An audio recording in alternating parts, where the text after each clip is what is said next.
Varicose veins కి సరైన చికిత్స కోసం సంప్రదించండి ఎవిస్ హాస్పిటల్. నమస్కారం. విష్ణు పురాణం 13వ భాగంలోకి వచ్చాం. ఇంతకు ముందు భాగంలో బలరాముని వివాహ ప్రస్తావన తెలియజేసినాం కదా. అయితే ఈ రైవతకుడు అంటే ఇక రేవతీదేవి యొక్క తండ్రి అయిన కకుద్మిని రైవతకుడు అని కూడా అనేవారు. ఈయన రాజ్యం చేయకుండా బ్రహ్మ దగ్గరికి వెళ్ళటం వల్ల అప్పుడు తెలుసుకున్నటువంటి పుణ్యజనులనే రాక్షసులు ఏకమై కుశస్థలిని ముట్టడించారట ఆయన రాజ్యాన్ని అన్నమాట. వాళ్ళకి భయపడి అక్కడ ఉన్నటువంటి రాజులు రాజకుమారులంతా పారిపోయారు. ఈ కకుద్మి సోదరులు పుణ్యజనులకి భయపడి నానా దేశాలకు వెళ్ళిపోయారట. వాళ్ళ వంశాలలో అనేక రాజవంశాలు జన్మించినాయట. ఎన్నో రకాలు మంది పుట్టారు. నభగుని కొడుకు నాభాగుడు. అతను బుద్ధిమంతుడు, పరాక్రమవంతుడు, భూమిని నీతి నియమాలతో ఎదురు లేకుండా ఏలిన మహారాజుగా ఉండేవాడు. ఈ నాభాగుని కుమారుడే అంబరీషుడు. మనకు తెలుసు కదా అంబరీషోపాఖ్యానం. అతని సుతుడు విరూపుడు. అతను చాలా యజ్ఞాలు చేసి దేవతలకి భూదేవతలకి ఆనందం కలిగించినవాడు. అతని కొడుకు పృషదస్సుడు. అతని కొడుకేమో రథీరథుడు. ఆ రాజు ఇతను రథీరథుడు అనేవాడు ఉగ్రప్రతాపశాలిట, ధర్మకర్మరథుడు. అతని వంశీయులు అంగిరసులు అనే పేరుతోటి పుడమి నేలేరు. వాళ్ళ కులం వాళ్ళు ఇప్పటికీ కూడా ఉన్నారట. అంగిరస కులం వాళ్ళు చాలామంది ఉన్నారట. ఇక తర్వాత కథ ఏంటంటే, వైవస్వతుడు తుమ్మినప్పుడు అతని నాసికా రంధ్రాల్లోంచి ఒక బిడ్డ పుట్టాడట. రంధ్రాల్లోంచి ఒక రకమైన జన్మ లభించింది అతనికి. ఇతని పేరు ఇక్ష్వాకుడు. ఇతని పేరే సూర్యవంశానికి వచ్చింది. ఈ ఇక్ష్వాకు మనకు తెలిసిందే కదా, రాముల వారి ఇక్ష్వాకు కులతిలకుడు, ఇక్ష్వాకు కులతిలక అని పాటలు కూడా ఉన్నాయి. ఆ ఇక్ష్వాకుకి ఎంతమంది కుమారులు? 100 మంది కుమారులట. కుక్షి, వికుక్షి, దుందుడు అనే ముగ్గురిని రాజసేవ యందు వినియోగించి అయోధ్యని రాజధానిగా తీసుకుని ఇక్ష్వాకుడు తండ్రిని మించిన ధార్మికుడయి అపర పరాక్రమంతో, ఎంతో అత్యద్భుతమైన పరాక్రమంతో భూమిని ఏలేడట ఆయన. ఈ ఇక్ష్వాకుడు ఒకసారి అష్టక శ్రాద్ధం అనే రకమైన పితృకర్మ చేయటానికి సంకల్పించి ఆ పితృకర్మలో మృగమాంసాన్ని పెడతారట. దానికోసం వికుక్షుని పంపించట. ఈ వికుక్ష ఏం చేసేట, అడవికి వెళ్ళి పలు రకాల మృగాల్ని చంపి అడవిలో తిరిగిన బడలికతోటి ఆకలి దప్పులతో బాధపడుతూ ఒక చెట్టు కిందకి చేరి తను సంహరించిన మృగాలలో నుంచి ఒక చెవులపల్లి మాంసాన్ని కొంచెం భక్షించాడట. కొద్దిగా తిని అది తీసుకొచ్చి తండ్రికి అప్పచెప్పాడట. అయితే ఏమైంది, ఈ కులగురువైన వశిష్ఠుడు, రాముల వారికి కులగురు వశిష్ఠుడు, ఈయన ముందు నుంచి ఉన్నాడు. ఇక్ష్వాకు కాలం నుంచే వశిష్ఠ మహర్షి ఉన్నాడు. ఈయన బ్రహ్మమానస పుత్రుడు అవటం వల్ల ఆయనకి దీర్ఘ జన్మ కలిగిన వాడనమాట. అది అశుచిగా భావించి ఏం చెప్పాడట, రాజా నీ కొడుకు అడవిలో తిరిగి మృగాలన్నిటికి చంపి చెవుల పిల్లి మాంసాన్ని తిన్నాడు.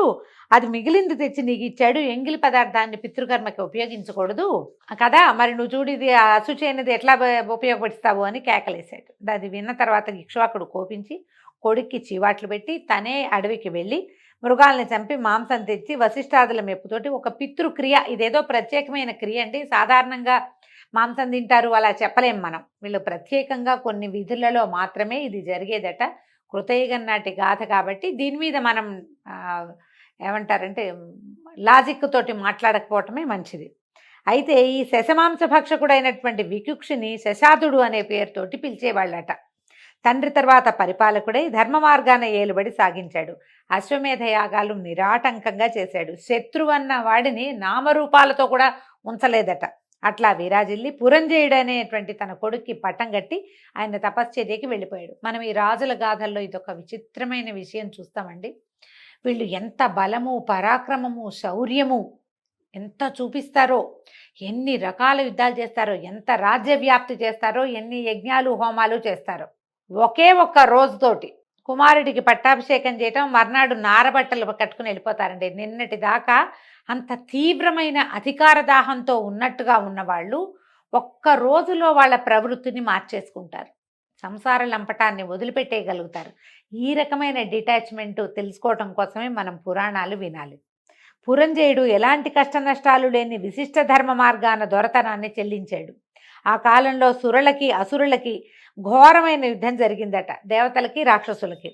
ఈ సురులు అంటే దేవతలు అసురుల ధాటికి ఆగలేక వైకుంఠానికి వెళ్ళిపోయారట. విష్ణువుని దర్శించి శిరస్సులు వంచి నమస్కారాలు చేసి, రాక్షసుల వల్ల నానాబాధలు పడుతున్నాం తండ్రి, వాళ్ళు మమ్మల్ని చావుగొట్టి చెవులు మూసారు, మామూలుగా లేదు, మేము పారిపోయాము మా ఇళ్ళు వాకిళ్ళు వదిలిపెట్టి అని పదే పదే గోడు వెళ్ళబోసుకున్నారు. ఆయన ఏమన్నట్ట, ఇవి విచారించి, నాయన ఆలోచించకండి, నా అంశతో తేజస్సుతో విరాజిల్లుతున్న రాజు పురంజయుడు, వెళ్ళి అతని సహాయాన్ని కోరండి. మీకోసం ఆ రాజు ఈ రాక్షసులందరినీ ఖండిస్తాడు, వెళ్ళండి అని చెప్తే వీళ్ళు ఏం చేశారట, ఈ సాకేతపురానికి వచ్చి పురంజయుడిని చూసి, రాజా రాక్షసులతో పోరు, నిలవలేక వైకుంఠానికి వెళ్తే విష్ణుమూర్తిని ప్రార్థిస్తే ఆయనేమో నీ దగ్గరికి వెళ్ళమన్నాడు, నీ సహాయమే మాకు క్షేమంకరం అని చెప్పాడు, మాకు అభయం ఇచ్చి మా స్థానాలు మాకు వచ్చేలాగా చెయ్యి అని ప్రార్థించారట. ఇప్పుడు ఈయనకి ఒక విచిత్రమైన నిర్ణయానికి వచ్చాడు పురంజయుడు. అయితే ఈ 100 యజ్ఞాలు నిరాటంకంగా చేసి ముజ్జగాలకి దొర అయిన ఈ ఇంద్రుడు ఎవరైతే ఉన్నాడో ఇతను గనక వృషభం అయితే, ఈ ఎద్దు అయితే అతని మూపు మీద నేను కూర్చుని రాక్షసులను ఎదిరించి నిర్మూలించి మీకు గెలుపు కలిగిస్తానన్నాడు. అనగానే సరేనని ఒప్పుకున్నారట. శివుడు ముందు నందిలాగా, రాజు ముందు ఇంద్రుడు వృషభంగా నుంచున్నట్ట. ఇతను ఏం చేశాడు, ఈ రాజు పురంజయుడు మహావిష్ణువుని మనసా భజించి ఆ వృషభం యొక్క వృషభాకకుత్సుడై యుద్ధానికి వెళ్ళి అసురులను చెండాడి వేల్పులకి గెలుపుతో పాటు పరమానందాన్ని కలిగించాడు. అందుకని కకుది తిష్టతీతి కకుత్స్థ అని ఒక ఇది చెప్తారండి విగ్రహవాక్యం. కకుత్సుడు ఈయన పేరు అదనమాట. కకుత్ అంటే ఈ ఎద్దు యొక్క మూపు, ఆ మూపు మీద కూర్చుని ఉన్నవాడు కాబట్టి ఇతన్ని కకుస్థుడు అనే పేరు కలిగిన వాడు అయ్యాడు. కాకుస్థుడు అతని కుమారుడి పేరు. ఈ కకుస్థుని కొడుకు వేణుడు, అతని కొడుకు పృథువు యొక్క కొడుకు విశ్వగుడు, అతని కొడుకు పృథుయశుడు, ఆ రాజు కొడుకు చంద్రుడు, చంద్రుని యొక్క కుమారుడు యవనాశ్వుడు, అతని కొడుకు శ్రావస్తి చాలా గొప్పవాడు, అతని పేరు మీదే శ్రావస్తి అనే ఒక నగరాన్ని కూడా నిర్మించారు. శ్రావస్తి కొడుకు బృహదశ్వుడు, అతని కొడుకు పేరు కువలయాశ్వుడు. ఈ కువలయాశ్వుడు అనేవాడు శ్రీహరి కృపతోటి ఎదురులేని రాజుగా పేరు పొందాడట. అయితే దొందుడనేవాడు ఉదంకుడనే ముని శాపం వల్ల రాక్షసుడయి ఈ లోకానికి చీకాకు కలిగిస్తూ ఉంటే మునులు వచ్చి కువలయాశ్వుడికి చెప్పారట. అయితే ఈ కువలయాశ్వుడు ఏం చేశాడు, అసంఖ్యాకమైన సేనతో వెళ్ళి దుందుణ్ణి, వాడి బలగాన్ని, వాడి కుమారులను కూడా హతమార్చాడు. అయితే వాళ్లలో దృఢాశ్వుడు, చంద్రాశ్వుడు, కపిలాశ్వుడు అని 3 కుమారులు మాత్రం జీవించున్నారట, మిగిలినందరినీ చంపేశాడు. కువలయాశ్వునికి దుందుని పరిమార్చగలిగిన శక్తి విష్ణు ప్రభావం కలిగింది. అందుకని ఇతని పేరు దుందుమారుడు అనే పేరు వచ్చిందట. ఈ దుందుమారుడు అనే పేరు మనం కథల్లో చదువుతాం, అక్కడక్కడ కనపడుతుంది. ఈ దృఢాశ్వుని కొడుకు హర్యశ్వుడు, అతని కొడుకు నికుంభుడు ఐశ్వర్యానికి విజయలక్ష్మికి ఆశ్రయంగా ఉండేవాడు, చాలా సంపాదించాడట.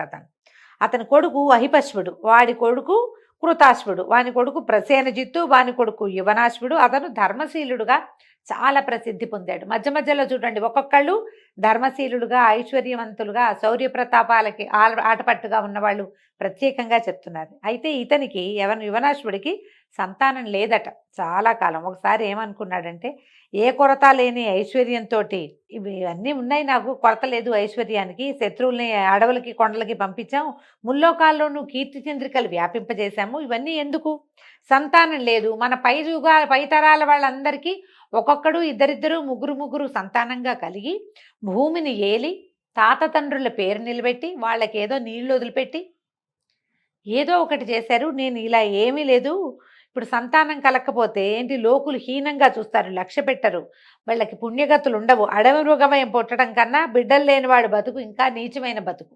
సంతానం లేకపోతే తాతలు తండ్రులు పితృలోకాల్లో మన కోసం ఏడుస్తూ ఉంటారు, వీళ్ళ వల్ల మాకు సంతానం కలగలేదు, మాకు నీళ్ళు వదిలేవాళ్ళు లేరని. అందుకని ఇలా ఆలోచించి యువనాశ్వుడు అనేవాడు ఏం చేశాడట, రాజభారం మొత్తాన్ని మంత్రులకు అప్పచెప్పేసి భార్యాసహితుడై అడవికి వెళ్ళిపోయాడట. చాలామంది మునులు అతన్ని చూశారు, ఏమిటి ఇతను ఇట్లా ఎందుకు రాజు ఇట్లా వచ్చాడని.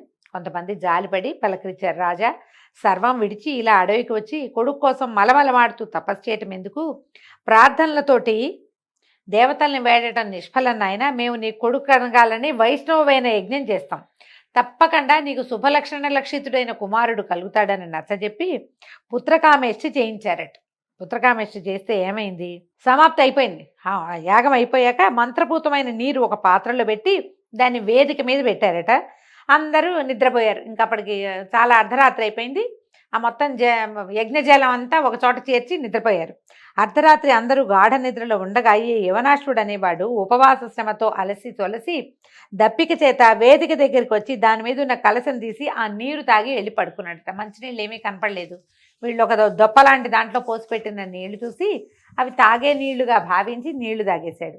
ఇంచుమించు వేకువజామున మునులు లేచి సంధ్యాది కార్యక్రమాలు చేసుకుని వేదిక దగ్గరికి వెళ్ళి చూసేసరికి ఏమింది, పాత్ర ఖాళీగా ఉంది. వీళ్ళింత డిప్పలో పోసి పెట్టారు కదా, ఒక దొప్పలాంటి దాంట్లో పోసారు. వాళ్ళ కోపం వచ్చేసింది, ఏమిటి జలం లేదు, ఏమైందని. సంతతి కలగాలని ఎంతో శ్రమపడి పుత్రకామేష్టి చేసి రాజపత్నికి ఇవ్వడానికి వచ్చిన మంత్రోదకం తాగినటువంటి ఆ మూర్ఖుడు ఎవడో చెప్పాలి మాకు, ఆ మూర్ఖుడు ఎవడో తెలియకపోతే శపిస్తామని గట్టి గట్టిగా అరిచారు. అరిచేసరికల్లా ఈ రాజుగారికి అర్థమైంది తను తాగింది మంత్రజలం అని. గబగబా లేచి, అయ్యా శాంతించండి, ఉపవాస ఆయాసంతో విపరీతమైన దాహం కలిగింది, పైగా ఈ యాగశాలలో కూర్చుని వేడికి దాహం కలిగి శరీరంలో ఉడికెత్తిపోతుంటే నీళ్లు కావాలని అటు ఇటు తిరిగి ఈ ఉదకం ఇక్కడ ఈ పాత్రలో ఉన్న ఉదకాన్ని నేనే తాగానని చెప్పాడు. చెప్పేసరికి ఇంకేమంటారు మునులు, అయ్యో రాజా, మా సంకల్పం తప్పక ఫలిస్తుంది, కానీ అది వ్యతిరేకమైంది. ఈ యజ్ఞం చేసింది ఎందుకు? సంతానం కోసం. ఆ జలాన్ని తాగవలసింది ఎవరు? యజ్ఞకర్త అయినటువంటి రాజుగారి భార్య. కానీ ఇక్కడ రాజుగారే తాగేశాడు. నువ్వే గర్భం ధరిస్తావు నాయన, బలవంతుల్లో మేటైన కుమారుడు కలుగుతాడు నీకు అని చెప్పి వెళ్ళిపోయారు. కొంతకాలానికి రాజు గర్భవంతుడయ్యాడు. మనం ఇటీవల కాలంలో న్యూస్లో ఎక్కడో చూసామండి, ఒక మొగ ఆయనకి ఆ గర్భాశయాన్ని ప్రవేశపెట్టి ఆయన పొట్టలో పెంచారు బేబీ అని. ఇది ఇవాళ కొత్తది కాదండి, కృతయుగం నాడే జరిగిందట ఇది ఎప్పుడో. అయితే కుడివైపు గర్భాన్ని ఛేదించి మగబిడ్డ బయటికి వచ్చాడట. పిల్లవాడే వాడంతటి వాడే గర్భాన్ని ఛేదించుకుని బయటకు వచ్చాడు. ఆ సమయంలో దివి నుంచి పుష్పవృష్టి కురిసిందట, దివ్యదుందువులు మోగాయి, గగనవాణి పొగిడిందిట. సురగణాలతోటి ఇంద్రుడు వాళ్ళ వద్దకు వచ్చాడు. మునులందరినీ రప్పించాడు ఎక్కడెక్కడి నుంచో. వాళ్ళందరూ చూసి, ఈ బాలుడు నన్ను నా రాజ్యాన్ని భరించటానికి సమర్థుడు గనక మాంధాత అని పేరు పెట్టాడట. పేరు పెట్టి ఏం చేశాడు, కురిచేతి బొటన వేలుని పిల్లవాడి నోట్లో పెట్టాడు. తండ్రి మగవాడు కదా తల్లి, అందుకని ఇంద్రుడి యొక్క వేలుని పిల్లవాడి నోట్లో పెడితే ఆ వేలు చీకేసరికల్లా ఆయన వేలులోంచి అమృతం వచ్చిందట ఆ శిశువు కోసం. అదే ఉగ్గుపాలుగా జన్మించాడు. అట్లా 12 సంవత్సరాలు అమృతాన్ని పట్టించాడట ఇంద్రుడు ఈ కుర్రవాడికి. అలా 12 సంవత్సరాలు కాగా మాంధాత 7 దీవులతో అలరారుతున్న భూమిని కైవసం చేసుకుని ఏకఛత్రంగా పరిపాలించేటువంటి చక్రవర్తి అయ్యాడు. సూర్యుడి ఉదయాస్తమానాలకు నడుమనున్న భూమండలం అంతా కూడా మాంధాత క్షేత్రమని జనులు అనుదినం అభినందించేవాళ్ళు. మాంధాత అనేవాడు అద్భుతమైన చక్రవర్తి, షట్చక్రవర్తులలో ఒకడు. మాంధాత శశిబిందు పుత్రి అయినటువంటి బిందుమతి అనే ఆమెను చేపట్టి 3 కుమారులకి తండ్రి అయ్యాడు. తర్వాత కాలంలో పురుకుత్సుడు, అంబరీషుడు, ముచికుందుడు అని వీళ్ళ 3 పేర్లట. తర్వాత 50 మంది కూతుళ్ళు పుట్టారట ఆయనకి. అందరూ బంగారపు బొమ్మల్లాగా ఉండేవాళ్ళట, అందరూ మోహనాంగులే. ఇలా సంతానవంతుడైన మాంధాత చీకు చింత లేకుండా హాయిగా ఉన్నాడు, సంతోషంగా. ఆ కాలంలో సౌభరి అనే ఒక ముని ఒక కొలను నీళ్ల లోపల ఉండి తపస్సు చేస్తూ అలా ఉండేవాడు నీళ్లలో. అయితే ఒక ఆడ మగ చేపలు కలిసి తిరుగుతూ ఉండటం చూసి, ఎందుకు తపస్సు, ఒక భార్యతో ఆనందంగా గృహస్థ జీవితం నడపటం మేలు అని చెప్పి ఆయనకి సంసారం పట్ల ఆసక్తి కలిగింది. చేపల విహారం చూసేసరికి మాంధాత దగ్గరికి వచ్చాడు. మాంధాత దగ్గరికి వస్తే ఆయన మాంధాత ఈ ఋషిగారిని సాదరంతో కూర్చోబెట్టి అర్ఘ్యం పాద్యం ఇచ్చి నమస్కారం చేసి సంభావించి కూర్చోబెట్టాక అడిగాడు, మహానుభావ మీకేం కావాలండి, మీ రాకకి కారణం ఏమిటి, నేనేం చేయగలను మీకోసం అని అడిగేసరికల్లా సౌభరి అన్నాడు, నువ్వు దాతవుగా పేరొందిన వాడివని విని నీ దగ్గరికి వచ్చాను. ఇప్పుడు ఎవరు ఎప్పుడు ఏది అడిగినా సరే అది ఇచ్చి పంపించకపోతే మీ ఇక్ష్వాకు వంశానికే మాయని మచ్చ. అదిగాక నువ్వేం చేసావు, ఈ భూమండలాన్ని అంతటినీ ఏకఛత్రాధిపతంగా పరిపాలన చేసి ఇంద్రుడికి కూడా సహాయం చేయగలిగే స్థితిలో ఉన్నవాడివి. కాబట్టి నేను ఐహిక సుఖం కోసం నిన్ను ఒక కోరిక కోరడానికి వచ్చాను అని చెప్పాడు. ఎవరైనా సరే క్షేత్రం తెలిసి విత్తనం వేయాలి, పాత్ర మెరిగి దానం ఇవ్వాలి అని అనేసరికల్లా మాంధాత అన్నాడు, మీకు ఎందుకంటే అనుమానము, మీరేం అనుమానం పడద్దు, మీ మనసులో ఏది ఉంటే అది చెప్పేయండి, మీకు ఏది కావాలంటే అది నేను ఇస్తానన్నాడు. అప్పుడు ఈయన ఏమడిగాడు, బాగా ఆలోచించి అయ్యా మీకు ఔచిత్యం అనౌచిత్యం తెలుసు కదా, నువ్వు సత్యవచనుడివి, అందుకని నమ్మి అడుగుతున్నాను, నీ పుత్రికల్లో ఒక్క పిల్లని నాకు ఇచ్చి వివాహం చేయమని అడిగాడు. నీ పేరుతోటి నేను గృహస్థనవుతాను, ఒక్క అమ్మాయిని నాకు ఇల్లాలిగా ఇవ్వమని అడిగాడు. అయితే ఈయన ఏమనుకున్నాడు, సౌభరి తీరు, నడక బడలిక, మాసి తెలుపెక్కిన గడ్డం, పట్టుతప్పి నీడుపై సన్నగా ఉన్న శరీరం, ఆయన చూస్తే భయమేసింది మాంధాతకి. కూతుర్లందరూ బంగారు బొమ్మలు, పట్టు శలాకలు, ఎంత చక్కటి వాళ్ళో, ఇంకా ఇప్పుడే యవనారంభ దశలో ఉన్న పిల్లలు. ఈయన చూస్తే కడు వృద్ధుడు, ఆయనకి బాధ వచ్చింది, ఏం చేయాలో తెలియలే. బాగా ఆలోచించి సన్నసన్నగా అన్నట, మా పూర్వులు కన్యలు మెచ్చిన వారికే ఇల్లాళ్ళుగా ఇచ్చారండి, అంతేగాని ఎంత ఐశ్వర్యం ఉన్నా అందచందాలున్నా ఇచ్చేది లేదు. నేను ఆ త్రోవలోనే వెళ్తాను. నేను కూడా మా పూర్వులంతా ఏం చేశారు, అమ్మాయిలకి ఎవరు నచ్చితే వాళ్ళకి స్వయంవరం చేయించాం మేము. కాబట్టి నా మనవి విను. వయసు మళ్ళీ శరీరం దిగజారి చిక్కి ఉన్న నిన్ను మోహన రూపురేఖలున్నటువంటి నా కూతుళ్లలో ఒక్కతైనా ఒప్పుకుంటుందా? మరి పిల్లకి నచ్చకుండా నేను ఎట్టా పెళ్లి చేయను నాయనా అని అడిగాడు. అడిగితే సావుభరి అన్నాడు, మా రాజా మంచి మాట అన్నావు, సరే నిజమే నువ్వన్నట్టే, నాకు ఆరోగ్యం లేదు, అందం లేదు, యవనం లేదు, వృద్ధాప్య దశలో ఉన్నాను, సరే నా మాట విను, నన్ను నీ కూతుళ్ళన్న చోటికి తీసుకెళ్ళు, వాళ్ళల్లో నన్ను ఎవ్వరు ఇష్టపడితే వాళ్ళకి ఇచ్చి పెళ్లి చేయి, ఇష్టపడకపోతే నువ్వన్నట్టే నా దారి నేను పోతానన్నాడు. అనగానే రాజు ఇంకా ఏం మాట్లాడాలో తెలియలే. ఈయనేమంటే ఆయనకి ఇంకా ఆశ ఉంది, ముసలాయనకి పాపం కడువృద్ధుడుగా ఉన్న సౌభరికి ఇంకా ఆశ ఉంది ఎంతో కొంత. సరే ఏం చేశాడు, ఇక అంతఃపుర కాపరిగా ఉన్న వాడిని ఒకరిని పిలిచి రప్పించి, ఈ మునీంద్రుణ్ణి అమ్మాయిలున్న చోటికి తీసుకెళ్ళు, వాళ్ళలో అమ్మాయిల్లో ఏ ఒక్కరితే అయినా ఈయన్ను చూసి ఇష్టపడితే ఇద్దరికి పెళ్లి చేస్తాను అని చెప్పాడు. అయితే ఈ కాపరి ఏం చేశాడట, వాళ్ళు కన్యాకామణులు ఉన్నటువంటి అంతఃపురానికి సౌభరిని తీసుకుపోయాడు. అక్కడికి వెళ్ళంగానే సౌభరి నరసురగణాల్లో ఏ ఒక్కరికి లేని అందచందాల రూపుతోటి మారిపోయాడట. అంతఃపుర రక్షకుడు అమ్మాయిలందరినీ పిలిచి, చూడండి ఈ ముసలి తాపసుని మీ వద్దకి మీ నాన్నగారు పంపిస్తే నేను తీసుకొచ్చానమ్మా, మీలో ఒకరిని ఈయనకి భారీగా ఇస్తానంటున్నాడు, ఎవరు ఇష్టపడితే వాళ్ళకి ఇచ్చి పెళ్లి చేస్తాడమ్మా చూడండి అన్నాడు. అనేసరికల్లా ఈ సుందరాంగుల అమ్మాయిలంతా ఈ సౌభరిని చూసి మురిసిపోయారు.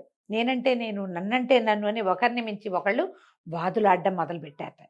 ఈ కాపరి పరిగెత్తుకుంటూ రాజుగారి దగ్గరకు వచ్చాడు. ప్రభు, నీ కుమార్తెలందరూ ఆ మునిని చూసి ఒకరితో ఒకరు వాదిస్తున్నారు, నేనంటే నేననేసరికల్లా ఈయన ఆశ్చర్యపోయాడట. మాంధాత కడు వృద్ధుడైన సౌభరి కన్యకలని ఎట్లా మోహింపజేశాడు, ఆయన తపశ్చర్య ఏమిటి, ఆయన తపశ్శక్తి ఏమిటి అని ఆశ్చర్యపోయి అబ్బురపడి ఏం చేశాడట, శుభముహూర్తంలో 50 మంది కూతుళ్ళని ఈ సౌభరి మహామునికి ఇచ్చి వివాహం జరిపించేశాడు. సమృద్ధిగా వస్త్రాదులు అన్నీ దానాదులు ఇచ్చి అనేక సువర్ణమయాలైనటువంటి బళ్ళు, ఇళ్ళు, గోపురాలు ఎన్నో ఇచ్చి మహర్షి వెనుక పంపించాడు. అయితే ఈయన ఏం చేశాడట, భార్యలతోటి తన ఆశ్రమానికి వచ్చేసి దేవశిల్పైన విశ్వకర్మను తలుచుకున్నట్టు. ఆయనకి ఏం చెప్పాడు, నేను గృహస్థనయ్యాను, నా భార్యలందరూ మహారాజ పుత్రికలు, దివ్యభోగానుభవం కలిగిన వాళ్ళు, వాళ్ళకి నివసించదగిన రత్నాలు పొదిగిన బంగారు గోడలతోటి మేడలను నిర్మించమన్నాడు. అన్న మరుక్షణం విశ్వకర్మ దివ్యమైన భవనాలు, వాటలో హంసతూలిక తల్పాలు, నిలువుటద్దాలు, పెరళ్లలో పువ్వుల తోటలు, నడబావులు సర్వసమృద్ధిగా రూపొందించి మునికి అప్పచెప్పాడు. సరే సౌభరి పరమ సంతోషంతో తన 50 మంది భార్యల్ని ఆ 50 భవనాల్లోకి ప్రవేశపెట్టాడట. మరి వాళ్ళకి పనివాళ్ళు కావాలి, రాజకుమార్తెలు ఒంటరిగా ఉండగలిగిన వాళ్ళు కాదు. అయితే ఈ పనివాళ్ళుగా వీళ్ళకి చెలికెత్తెలుగా అప్సరసల్ని తన తపశ్శక్తితోటి రావించి భార్యలకి సేవికలుగా నియమించాడు. వాళ్ళకి తగిన అమూల్యమైన ఆభరణాలు కానుగ్గా ఇచ్చాడు. షడ్రసోపేతమైన ఆహార పదార్థాలు ఏ పూట కాపూట పుట్టిస్తూ భార్యలతో ఆరగిస్తూ ఆనందిస్తూ సంతోషంగా కాలం గడుపుతున్నట్ట. అక్కడ మాంధాత మహారాజు ఏమనుకుంటాట, కందమూలాలు కాయలు పళ్ళు తింటూ ఆకలితోటి నలుగుతూ ఒడలు జారి ఉన్న తపస్వి అంటున్నారు. తపస్వికి కుసుమ సుకుమార మూర్తులను ఇష్టభోజనాలతో పుష్టిగా ఉన్న వారి కూతుళ్ళని, నా కూతుళ్ళని ఇల్లాళ్ళుగా ఇచ్చాను, వాళ్ళ సీత ఎట్లా ఉందోనని భార్యతో కలిసి కొంతమంది పెద్దవాళ్ళతో కలిసి సౌభరి ఉన్న అడవికి వెళ్ళాడట. అక్కడ చూస్తే ఆశ్చర్యపోయేట. దివ్యరత్న స్థగిత కాంచన భవనాలు, విరబూసిన పూదీకలతో, ఆరపండిన పండ్లతో, కోకిలల కలకలారావాలతో, నెమళ్ల క్రేంకారాలతో, కనుల పండువుగా వీణులు విందుగా ఉన్న తోటల్లో, నవవికసిత పద్మాలతో, బొయ్యారపు నడకల రాయించలతో, చూడముచ్చటగా ఉన్న జలాశయాలు, ధనధాన్య సమృద్ధితో పరమానందమూర్తులైన 4 వర్ణాల వారి నివాసాలు, దివ్యమంగళ వాద్యాలతో అమరగీతాలు కలదైనటువంటి త్రిభువన లక్ష్మికి కాపురమై ఉన్న సౌభరిపురం కనిపించింది. ఈయన ఏం చేశాడు, 50 మంది భార్యల కోసము అన్ని వర్ణాల వాళ్ళని సృష్టించి పెట్టాడు. దాన్ని చూడంగానే ఈయనకి ఆశ్చర్యం వేసిందట. ఇదేమిటి, ఇక్కడ ఊరే లేదు, ఇదేదో ఇంద్రపురిని తలదన్నే లాంటి వైభవంతో ఇంత పెద్ద నగరం ఎట్లా వచ్చింది, దేవతా సృష్టిలాగా ఉంది, ఎవరు ఏమిటి అని లోపలికి తెలుసుకుని ఆశ్చర్యపోయాడట. సౌభరి తపశక్తితో ఏర్పడిన పురం ఇది. అలా వెళ్ళి అల్లుడిని చూసి నమస్కరించి ఆయన సూచనను అనుసరించి సముచితమైన ఆసనం మీద కూర్చున్నాడు. సంతోషించాడనమాట ఆయన. సుమన్ టీవీలో మీ పర్సనల్ అండ్ బిజినెస్ ప్రమోషన్స్ కోసం కింది నెంబర్కి కాంటాక్ట్ చేయండి.